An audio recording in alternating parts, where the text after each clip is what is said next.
Caminaron con él, vieron sus lágrimas y su risa. Lo tocaron en milagros, lo acompañaron en su cruz. Luego vieron su tumba vacía. Entre esa historia surgieron 12 hombres ordinarios. A partir de ese momento, sus vidas y sus muertes se convirtieron en fuego que se extendió por el imperio. Pedro fue testigo de lo bello y lo terrible. Lo negó 3 veces al fuego del juicio, lloró amargamente, pero fue restaurado. Apacienta mis ovejas, le dijo Jesús. Más tarde, predicho su destino al alzar las manos, extiende su autoridad y su sacrificio. Bajo el reino cruel de Nerón, pide ser crucificado boca abajo. Su muerte ocurrió en la colina donde hoy se alza la Basílica de San Pedro. Lo mataron, pero sin saberlo, sembraron una semilla de fe inconmovible. Saulo, furioso perseguidor, fue cegado por un resplandor que transformó su mundo. En el camino a Damasco escuchó su nombre gritado por su Salvador. Durante 3 días no comió ni bebió, hasta que comprendió que aquel que perseguía era el Mesías resucitado. Así nació Pablo, el apóstol que recorrió Asia Menor, Grecia, Roma, escribiendo cartas que llegaron más lejos que sus pies. Sufrió naufragios, azotes y cadenas. Desde prisión predicó como llamas contenidas. Cuando llegó su hora no lo colgaron. Lo decapitaron en la vía Ostiense. Pero su voz resonó hasta hoy con la autoridad de quien escribió. He peleado la buena batalla. He guardado la fe. Hijo de Alfeo permaneció en Jerusalén para pastorear a los primeros creyentes. No hizo milagros espectaculares ni apocalipsis literarios, sino que predicó con fidelidad. Fue empujado desde el pináculo del templo, cayó gravemente. Aún así, se arrodilló y oró por sus asesinos. Un garrote selló su destino finales, sin odio ni furia. Su vida encarnó la palabra. Jesús reina, incluso desde debajo de la roca. Ambos viajaron hasta Persia, proclamando la verdad entre pueblos de ídolos. Acusados de agitación religiosa, sufrieron torturas brutales. Judas Tadeo fue decapitado. Simón se convirtió en leyenda. Algunos dicen que lo partieron por mitad. Murieron juntos, como habían predicado juntos. Su sangre regó tierras extrañas. Su historia se convirtió en luz custodial para fieles desamparados. Recaudador de impuestos, acusado de traición a su pueblo. Jesús lo miró y le dijo: Sígueme. Luego escribió el Evangelio dirigido a los judíos, con orden y pasión. Viajó a Etiopía y otras regiones africanas o asiáticas. Murió mientras celebraba, apedreado o apuñalado por predicar que la vida eterna no está en sacrificios sino en aquel que se dio. Cada palabra que escribió fue regalo y testimonio de su transformación. Exigente con la fe, necesitaba ver para creer. Tras la resurrección, Jesús lo invitó a tocar, y su vida cambió para siempre. Partió hasta la India, fundó iglesias, bautizó creyentes. Fue atravesado con lanzas mientras oraba. Murió con ojos al cielo, corazones encendidos y fe sellada en sangre. En su tumba aún reverbera un eco, el del bendito que fue vivo por fe. Fue conocido como Natanael, hombre escéptico y honesto. Jesús lo llamó: He ahí un israelita en quien no hay engaño. Viajó por Armenia, Persia, India, derribando ídolos y proclamando la verdad. Inquisidores los acusaron de sedición, lo desollaron vivo mientras oraba, y luego lo decapitaron. Su cuerpo fue enterrado en tierra extranjera. Su testimonio quedó estampado en el arte y la memoria colectiva como símbolo de fidelidad hasta el extremo. Presentó a Jesús. Ven y ve, dijo a Natanael. Fue símbolo de convicción y claridad. Predicó en Siria, Hierápolis, Asia Menor. Atado y encarcelado, siguió proclamando desde su propia cadena su fe. El procónsul lo castigó para amedrentar, pero Felipe murió predicando. Su voz siguió resonando en corazones encendidos. incluso después de apagar la suya. Juan, el discípulo amado, testigo de Getsemaní. La cruz, la tumba vacía. Sobrevivió a todos los apóstoles. Fue exiliado, arrojado en aceite hirviendo, sin quemarse. Exiliado a Patmos, donde recibió visiones celestiales y escribió el Apocalipsis. Al regresar a Éfeso, escribió sus cartas. 3 libros para defender el amor y refutar la mentira. Siempre recordando, amaos los unos a los otros. Murió de viejo, con casi 100 años, rodeado de discípulos fieles. Su vida enseñó que no toda muerte pertenece a la espada. A veces, la fidelidad prolongada es el martirio más silencioso. Imperios cayeron, líderes religiosos fracasaron, persecuciones crecieron. Pero la iglesia se elevó. Cuanto más ardía la persecución, más fuego salía del sacrificio. El martirio no fue su final. Fue el comienzo de un movimiento eterno. Estas historias son más que biografías antiguas. Son un espejo. Ellos entregaron comodidad, fama, familia, vida por un nombre. Hoy tú tienes confort y libertad, pero vives como si el Evangelio fuera sagrado. ¿Lo compartes como si su sangre hubiera sido derramada también por ti? Si su sangre fue semilla, ¿qué fruto generas tú? Vive como ellos vivieron, con audacia, convicción, sacrificio. No te aferres al miedo. De ti depende seguir transmitiendo fuego o dejar que se apague. Y había uno que no fue contado entre los 12. Uno que caminó con ellos, que sostuvo la bolsa del grupo, que vio los mismos milagros, escuchó las mismas parábolas, pero vendió al maestro por el precio de un esclavo. Judas Iscariote, nombre que se convirtió en herida, figura trágica de un corazón que se endureció ante el amor. Fue testigo del pan multiplicado, pero su alma se empobreció. Vio a Lázaro salir de la tumba, pero su fe murió antes. Lo traicionó con un beso, símbolo eterno del engaño envuelto en afecto. Su final no fue cruz ni espada, fue soga y silencio. Un campo comprado con su desesperación, llamado Acéldama, tierra de sangre. No fue mártir, fue advertencia. No basta con estar cerca de Jesús, hay que rendirle el alma, hasta lo más oculto, hasta lo más traicionado. Pero más allá de los 12, hubo otros cuyos nombres retumban en el cielo aunque el mundo los olvide. María Magdalena, liberada de 7 demonios, convirtió su pasado roto en perfume de adoración. Fue la primera en ver al resucitado, enviada a anunciar que la muerte había muerto. No fundó iglesias ni escribió epístolas, pero llevó la noticia más grande de la historia con lágrimas en los ojos y fuego en la voz. Su historia prueba que el Evangelio no es para los fuertes, sino para los redimidos. Esteban, primer mártir. Su rostro resplandecía mientras las piedras lo golpeaban. No insultó, no maldijo, solo miró al cielo abierto y vio a Jesús de pie, como recibiendo a un campeón. Su sangre fue la primera semilla del martirio cristiano, y sus últimas palabras fueron eco de su Salvador. Señor, no les tomes en cuenta este pecado.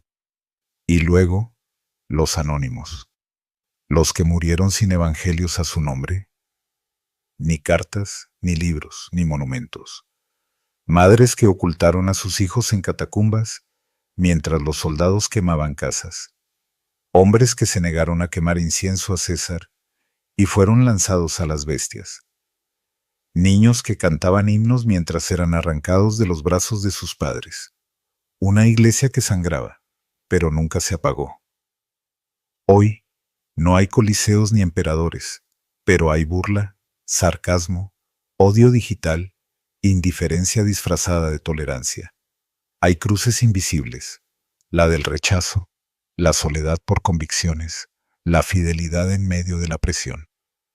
Hoy no te matan por confesar a Cristo, pero sí pueden enterrarte bajo la avalancha del desprecio cultural. El martirio tiene nuevas formas. Vivir con integridad en una generación corrupta. No ceder donde todos se rinden. Permanecer cuando es más fácil callar. La historia no terminó con ellos. Continúa en ti. Porque el fuego no se extinguió. Está en tus manos.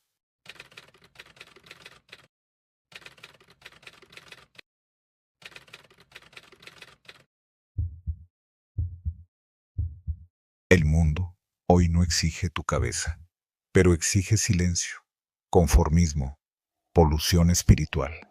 Cada vez que callas, justificas, escondes, abrazas la comodidad. Pero aún puedes morir a tu ego, a tu miedo, a tu cultura. Puedes elegir morir a ti mismo como vivo por él. El fuego que arde en ti puede encender a otro. En tu tiempo de oración di: quiero que tu fuego arde en mí.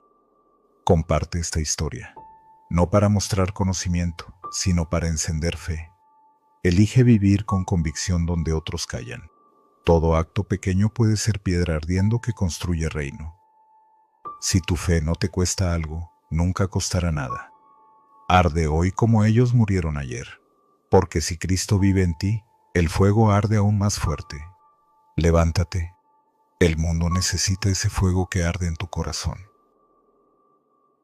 En medio del polvo de Betania, cuando todo parecía perdido, el Dios que sostiene galaxias lloró.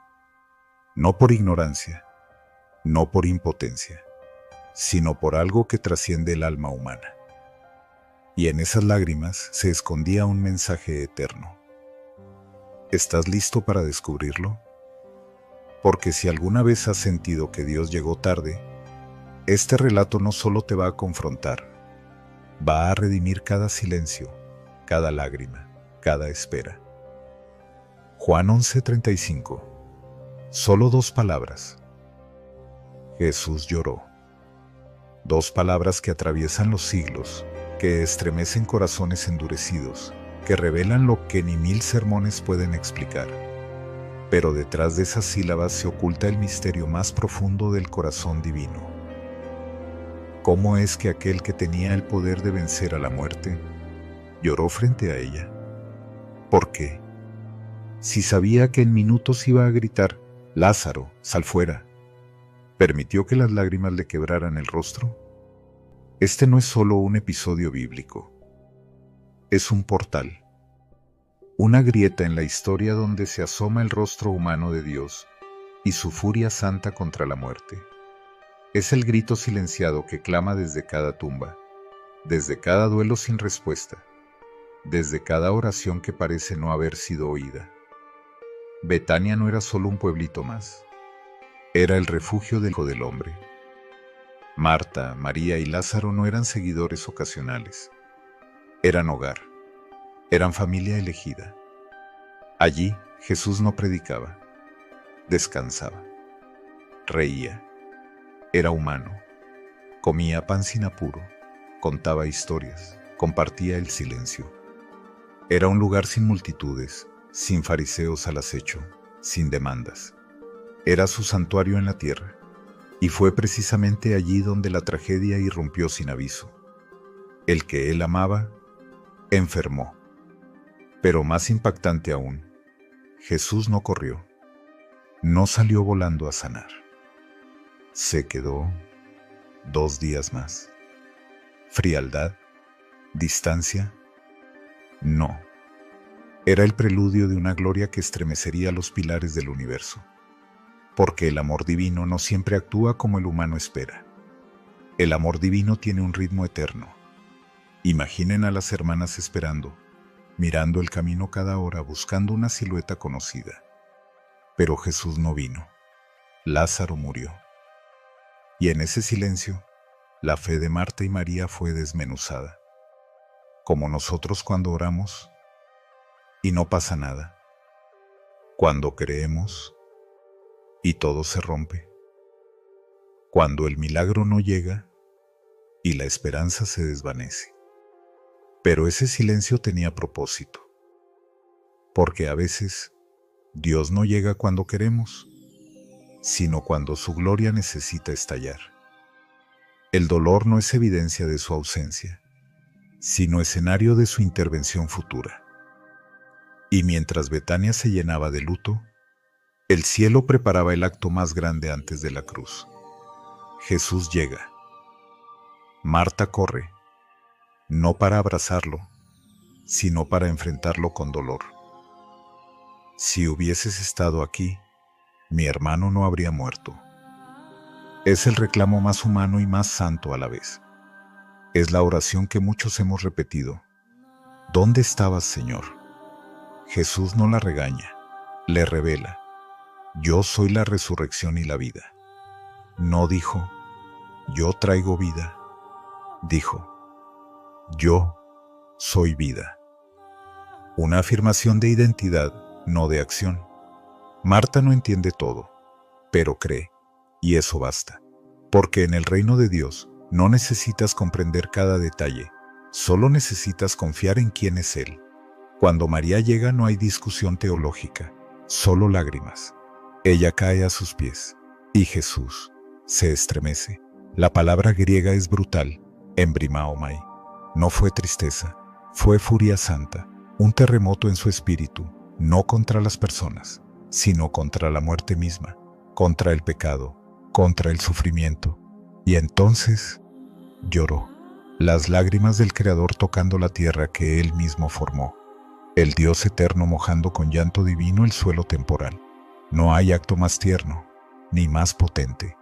Sus lágrimas validan el dolor humano, lo dignifican. Si Jesús lloró, tú también puedes llorar. Frente a la tumba, Jesús no realiza un ritual. Grita, como quien desafía al infierno mismo: Lázaro, sal fuera.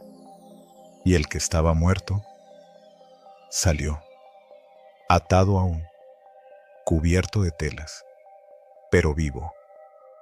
El llanto se convirtió en rugido, y la muerte tembló. La multitud quedó paralizada. El silencio se rompió con un milagro imposible, porque cuando Jesús grita, los sepulcros tiemblan, las cadenas se sueltan y la muerte retrocede. No fue solo una resurrección, fue una señal, un anuncio profético. Esto es lo que haré con cada hijo mío. Jesús lloró por 5 razones eternas, por su humanidad real. No fingió dolor, lo vivió. Sintió el golpe de la muerte como cualquier hijo de Adán, por empatía con sus amados. Sintió su angustia, su desesperación. Compartió su duelo sin anestesia, por furia santa contra la muerte. Su enemiga jurada, la intrusa que nunca debió existir.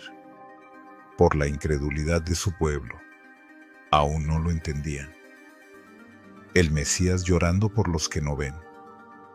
Por su propia cruz, sabía que este milagro sellaba su sentencia de muerte. El precio del amor estaba marcado. El milagro de Lázaro no fue el clímax, fue el inicio de la cuenta regresiva.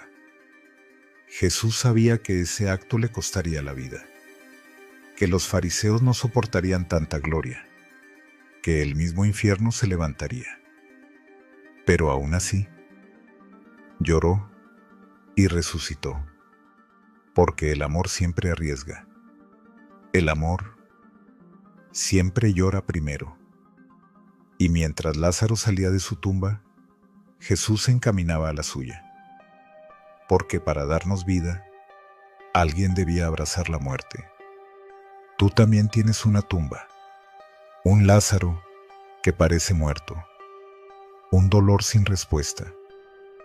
Y quizá Dios parece llegar tarde. Pero escucha esto. Aunque parezca ausente, Jesús ya está llorando contigo. No desde la distancia, sino desde tu propio valle de lágrimas. No niegues tus emociones, llóralas con Él, porque después del llanto viene la resurrección. Hoy, deja que el Jesús que lloró te abrace. Llora con Él, grita con Él, espera con Él y prepárate, porque ya se oyen pasos en tu tumba.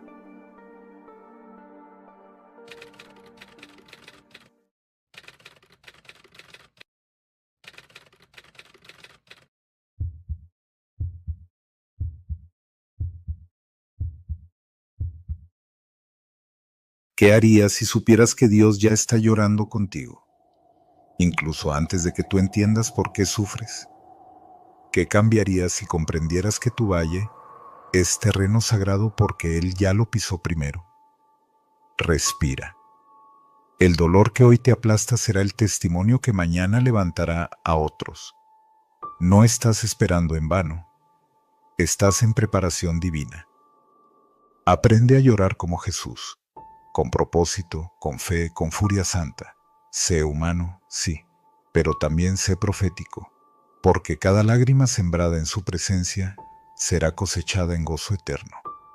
Hoy, escribe una carta, llama a alguien, perdona, sana, grita, o simplemente llora, pero no llores solo. Hazlo con el Dios que se hizo carne solo para llorar contigo. Tu tumba no es el final, es el escenario de tu resurrección. Y todo aquel que vive y cree en mí no morirá eternamente. Hoy, elige vivir, aunque estés llorando. Dios podría destruir a Satanás con un solo suspiro, pero no lo ha hecho. Y esa decisión no es un descuido divino, es una declaración eterna. Una declaración que habla más fuerte que el trueno, más profunda que el abismo. Porque en ese misterio arde la verdad que puede transformar tu fe para siempre. La oscuridad no nació en el infierno, nació en un lugar impensable, cerca del trono de Dios. Allí, donde la luz no conoce sombra, donde la gloria estremece a los querubines. Allí, un ser resplandeciente osó mirar su reflejo y desear el trono que lo alumbraba. Su nombre, Lucifer. Su caída, el principio de todas las guerras invisibles. Pero aquí viene la pregunta que desconcierta al universo. Si Dios es todopoderoso, ¿por qué no lo destruye? Hoy entraremos en lo profundo de ese enigma, no como curiosos, sino como testigos del plan más perfecto jamás concebido. A través del tiempo, la historia y la eternidad, este misterio ha latido como una herida abierta, como un fuego invisible, como un eco que nos persigue desde el Edén hasta el Apocalipsis. La historia ha distorsionado la batalla. Hollywood nos vendió un falso equilibrio, luz y oscuridad peleando con las mismas armas, como si fueran iguales opuestos. Pero el cielo no funciona como los guiones humanos. Dios no tiene contrincantes. Satanás no es su enemigo. Es simplemente un traidor, un siervo caído que sigue respirando por voluntad divina. Dios no pelea por el trono. No se defiende. Él reina. Y su soberanía no tiembla aunque el universo tiemble. El diablo no es una amenaza para el Creador. Es una criatura limitada, dependiente, vencida de antemano. Cada movimiento que hace, cada engaño que lanza, cada mentira que pronuncia, ocurre bajo la mirada del Santo de Israel. No cayeron por accidente, cayeron por elección. Una tercera parte de los ejércitos celestiales siguió a Lucifer en su rebelión. Seres que conocieron la gloria, que cantaron al unigénito y que aún así eligieron el abismo. Y aquí ocurre algo tremendo. Dios no los borró. Los marcó para juicio. Los reservó para el día del ajuste de cuentas. Porque antes del veredicto eterno, debe haber evidencia eterna. Y eso está ocurriendo ahora, en tiempo real, en tu historia y en la mía. Cada vez que eliges el bien sobre el mal, cada vez que resistes la tentación, estás testificando en ese tribunal cósmico. Y no olvides esto. Lo que hoy llamamos historia es la evidencia en tiempo real del carácter de Dios. Él no juzga en la oscuridad, expone en la luz, porque cuando caiga la sentencia no habrá duda, No habrá apelación, no habrá excusas. Dios no está improvisando. Cada segundo que Satanás sigue con vida es una pieza más del rompecabezas eterno. Su paciencia no es tolerancia al mal, es justicia en movimiento. Porque a diferencia del ser humano, Dios no ejecuta sin antes juzgar, y no juzga sin antes exponer. La demora del juicio no es pasividad, es pedagogía. Es el proceso en el que Dios está enseñando al universo entero el valor de su santidad, la gravedad del pecado, la magnificencia del amor. El trono no se precipita, el juicio no se acelera. Todo ocurre en la hora exacta, en la plenitud del tiempo, como ocurrió con Cristo, como ocurrirá con Satanás. Y mientras tanto, la humanidad escribe su parte.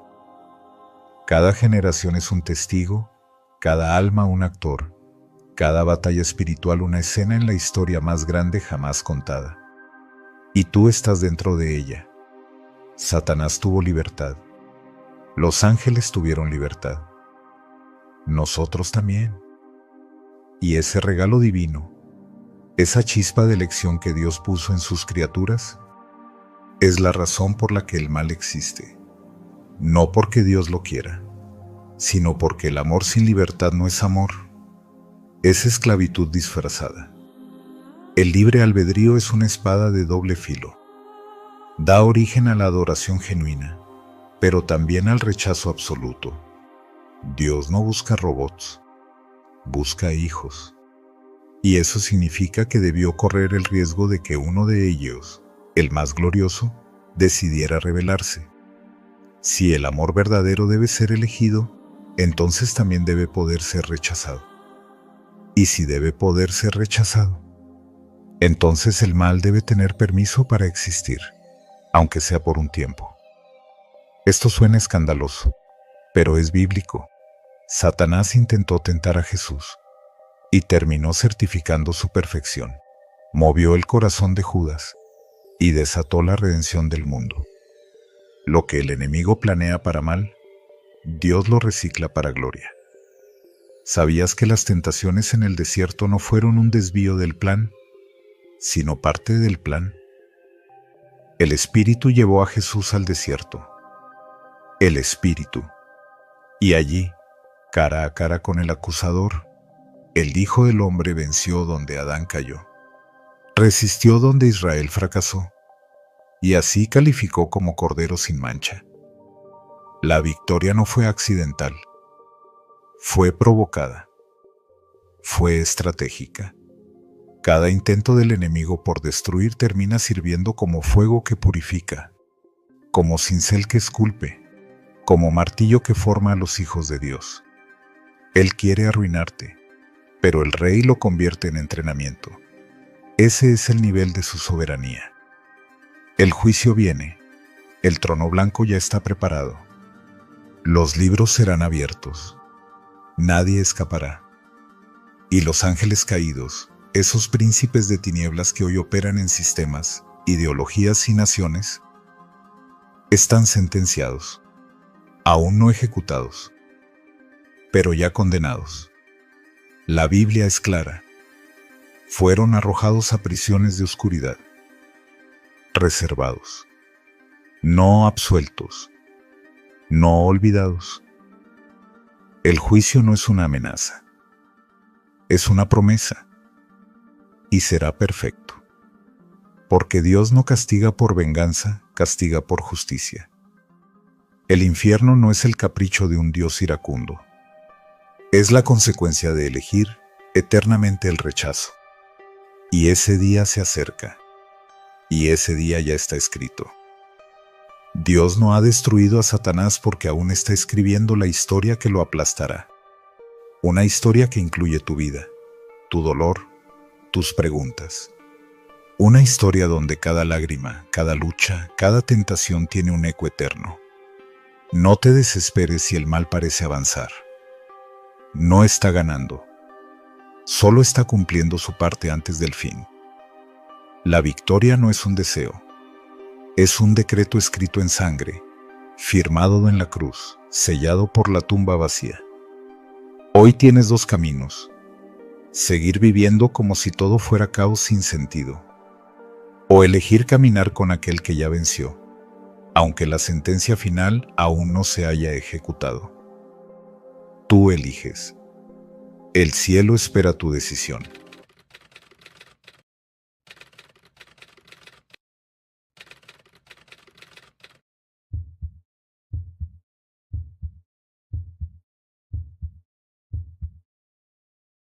¿Qué harías si supieras que Dios ya está llorando contigo? Incluso antes de que tú entiendas por qué sufres.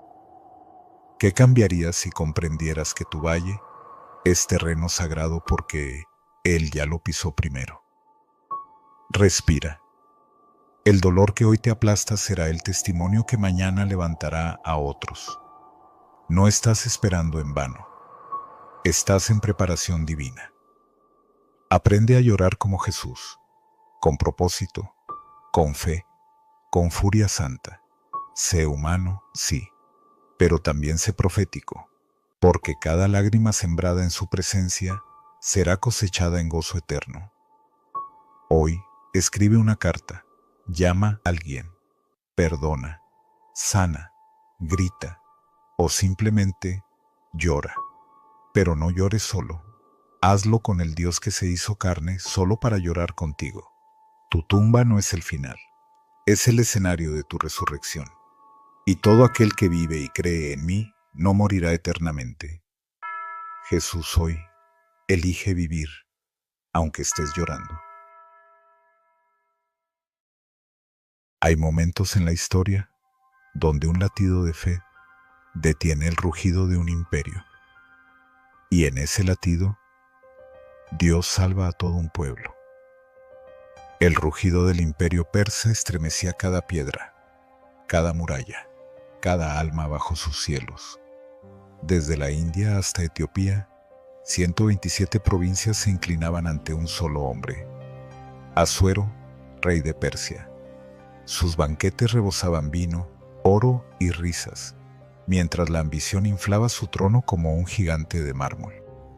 Pero en los corredores perfumados de Susa se gestaba una sombra, un decreto de muerte, un plan de exterminio sellado con el anillo del rey, y un pueblo que temblaba ante la espada del imperio. Sin embargo, Dios ya había colocado a una mujer en el trono antes de que el enemigo sellara su plan. Una mujer llamada para un tiempo de crisis.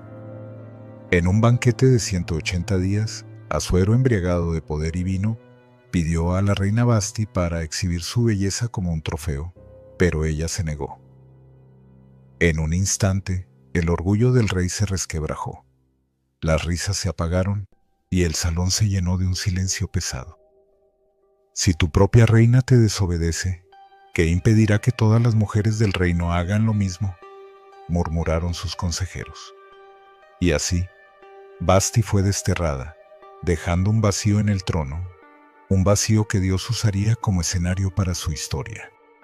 Mientras los oficiales buscaban a la mujer más bella del imperio, en una calle polvorienta de Susa, una huérfana hebrea llamada Hadasa, criada por su primo Mardoqueo, fue llevada al palacio. Su identidad, un secreto. Su futuro, incierto. Su nombre, cambiado a Esther. Durante 12 meses recibió perfumes y vestidos, pero lo que la diferenciaba era una gracia que no podía comprarse. Cuando llegó ante Asuero, el rey vio en ella algo que el oro no podía comprar, y la coronó reina de Persia. El rugido del imperio no sabía que acababa de sentar en el trono a la salvación de un pueblo entero. En las puertas del palacio, un hombre llamado Amán, descendiente de los amalecitas, enemigo ancestral de Israel, se elevaba en poder. Su orgullo exigía que todos se inclinaran ante él, pero Mardoqueo permanecía de pie. Soy judío, no me inclino ante ningún hombre. La furia de Amán ardió como un fuego que no se sacia con una sola víctima. Buscó al rey con palabras venenosas, comprando con plata un decreto de exterminio para todos los judíos del imperio. El sello del rey cayó, y en un día señalado, La muerte cabalgaría hacia el pueblo de Dios. Cuando Mardoqueo escuchó el decreto, rasgó sus vestiduras, se cubrió de ceniza y clamó en las calles. El llanto de los judíos se elevó en cada provincia, pero en el palacio Ester no sabía nada, hasta que vio a su primo en la puerta, clamando sin consuelo. «Debes ir ante el rey y suplicar por tu pueblo», le dijo Mardoqueo. «Es imposible. Nadie entra ante el rey sin ser llamado. Si lo hago, moriré», respondió Ester con el corazón tembloroso. Pero Mardoqueo le envió un mensaje que atravesó su alma. «¿Y quién sabe si para este tiempo fuiste llamada al reino?». Silencio, lágrimas, decisión. 3 días de ayuno, 3 noches de oración, 3 susurros al cielo en cada respiración. Ester se vistió con su manto real, sabiendo que cada paso podía ser el último. Avanzó hacia las puertas del trono de marfil y plata, donde la muerte esperaba a quienes se acercaban sin permiso. Los ojos del rey la encontraron. Un latido que suspendió el universo. Un instante que dividió el tiempo. El cetro de oro se extendió.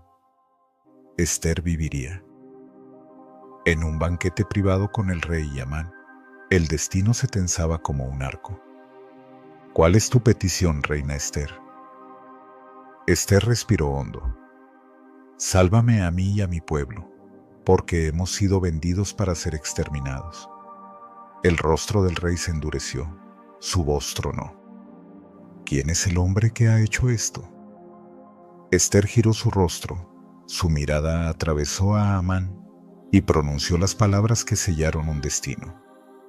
«El adversario y enemigo es este malvado Amán». Amán suplicó, se arrastró, pero la sentencia divina era irrevocable. Fue colgado en la horca que él mismo había preparado para Mardoqueo. Lo que el enemigo había preparado para la muerte, Dios lo convirtió en victoria. Aunque Amán estaba muerto, el decreto de muerte seguía vigente.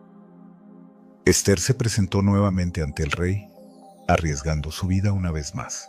El rey emitió un nuevo decreto. Los judíos podrán defenderse de sus enemigos. Cuando llegó el día señalado, los enemigos atacaron, pero el pueblo de Dios se levantó con valentía. Derrotaron a quienes buscaban su destrucción, y lo que fue planeado para su exterminio se transformó en un día de victoria. Desde entonces, cada año, los judíos celebran Purim, recordando que cuando Dios parece estar en silencio, en realidad está obrando en cada detalle. Hoy, tú también has sido llamado para este tiempo. Quizás piensas que tu vida es común, que tus heridas o tu pasado son un obstáculo, pero Dios te ha puesto donde estás con un propósito mayor.